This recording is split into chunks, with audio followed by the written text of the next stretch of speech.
da minha chamada, que chama a chamada eficaz. Então, assim, esse que foi salvo não perde a salvação. Tá. Então, Efésios 1:4, 1:4, né, e ele nos elegeu, que está no plural. Eu entendo, ensino, que é a igreja. A igreja já estava, né, porque a igreja, ela foi fundada, ela foi criada na eternidade, lá atrás, né? Sim, claro. Sabemos disso, né? Lá em Ezequiel 31, versículo 3 ao 10, onde tem a criação do querubim, né? Agora é ex-querubim, que é o diabo, e no versículo 11 e 12 está falando, né, da criação da igreja. Então, eu vejo o seguinte, que a igreja, ela foi eleita. Agora, quem vai entrar para essa igreja, aí eu entro em Tiago 4:8. Chegai-vos a Deus e ele chegará a vós. A porta do tabernáculo, pastor, Sim. O tabernáculo lá de Moisés, tinha 3 portas.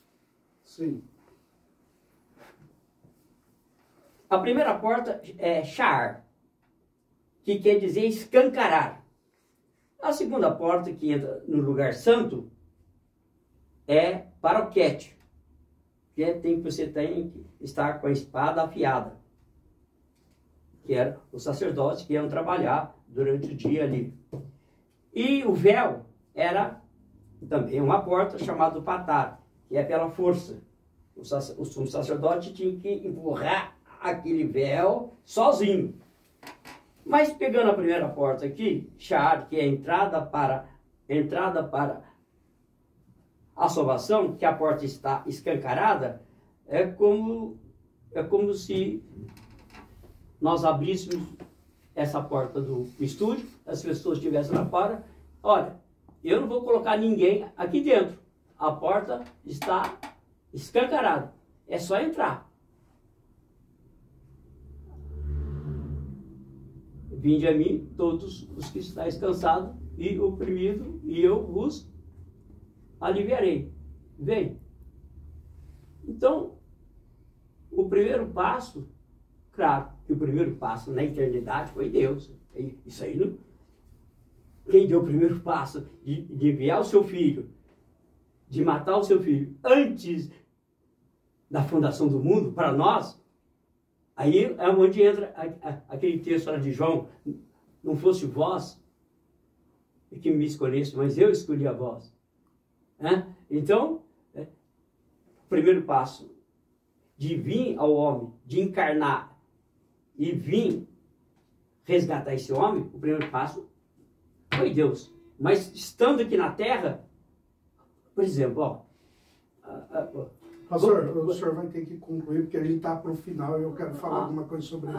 O senhor esquentou, gostou, né? Falou que não ia fazer debate, depois começou a debater. Mas tá bom, é bom que eu preparo ele para uma próxima oportunidade. E também o pastor Brito, Gabriel Brito, que vai vir aqui no programa, ou virá no programa, para que a gente possa falar sobre esse debate soteriológico.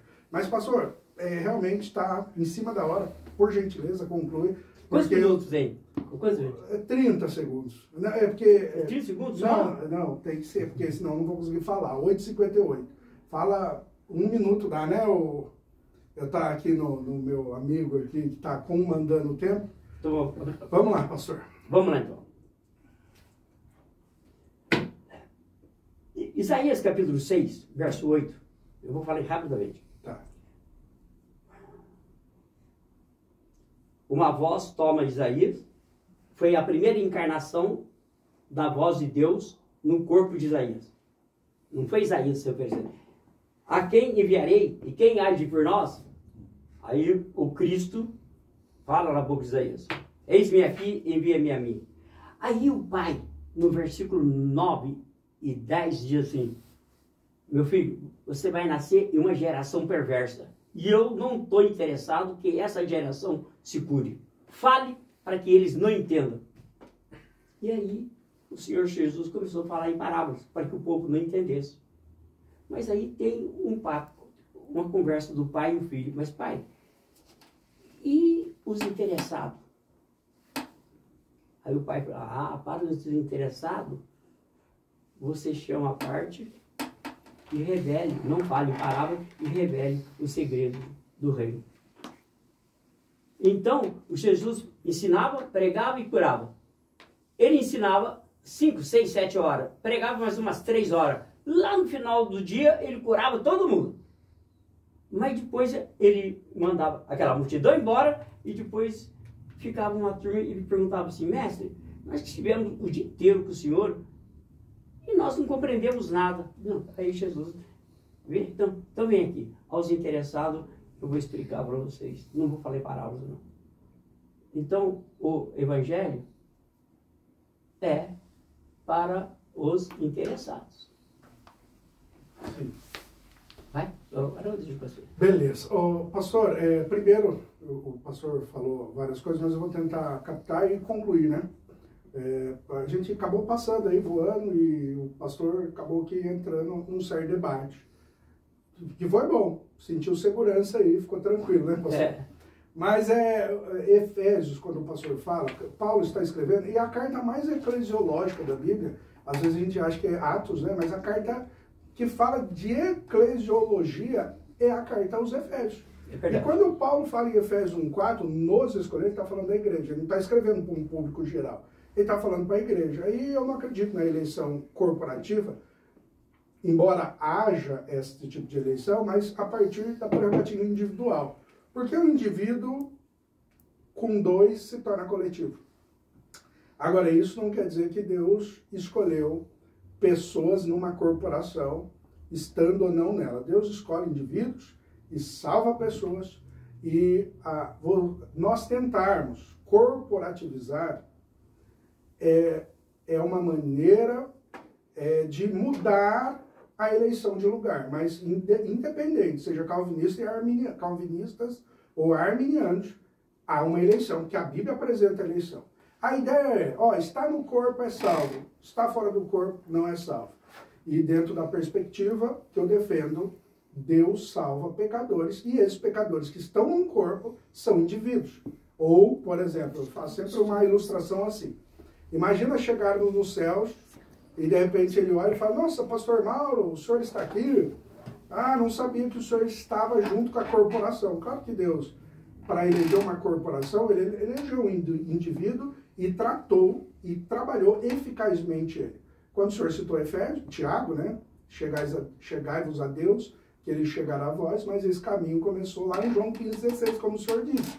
Que Deus, não fosse vós que escolhesse a mim, eu escolhi a vós, isto é. Agora, a partir do momento que Deus escolhe essa pessoa que estava morta nos seus delitos e pecados, Efésios 2:1, ela agora tem capacidade de responder. Então, para nós, calvinistas, a eleição não é coercitiva, né? A graça irresistível não é coercitiva, isto é, Deus não obriga você a ir a Ele, mas Ele primeiro liberta você, então isso é uma das coisas que a gente pode tratar em um determinado programa, que é a ordem da salvação, isto é, Deus regenera, liberta aquele pecador, então ele consegue olhar para o Cristo sangrento e ir para ele. E uma das coisas, pastor, que nós fazemos dentro da teologia, principalmente a bíblica, teologia bíblica, ela é diferente da teologia sistemática, como também da pastoral. A teologia bíblica, ela pode ser dita assim, ou em sinônimo de exegese. E quando nós fazemos exegese, nós fazemos com um princípio histórico-gramatical, ou, hoje que nós atualizamos esse princípio, que está dizendo a mesma coisa, mas nós falamos de um princípio histórico, literário e teológico. Então, se a gente caminhar por essa progressão histórica, ela vai nos trazer o elemento cristocêntrico, né? Então, fica difícil, com todo o respeito que eu posso ter, nós tentarmos colocar ao texto uma metáfora e quando você continua com metáfora, vai dar uma outra coisa, o que é alegoria, né? A alegoria é a continuação da metáfora. E quando nós fazemos alegorias, a gente pode fazer o que quiser, né?